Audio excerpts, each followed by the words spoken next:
బొ దొంగలు అందరూ. అవునవును రమ. ఇది మాత్రం కరెక్ట్.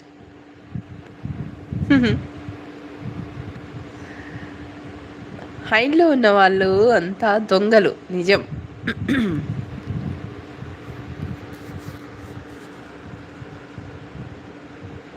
ఈ లైవ్‌లో కూడా కనిపించేదయింటే బావుండేది. ఎవరున్నారు? ఎవరు లేరు? అనేది దొంగలు. హ్మ్. అది కనపడకుండా పెట్టాడు గదా! అది గూడా వస్తుందిలే. ఆ టెక్నాలజీ గూడా వచ్చేస్తుంది. ఎవరెవరు లైవ్ చూసేది మనకక్కడ తెలిసిపోయి తెలిసిపోయేదొస్తుంది.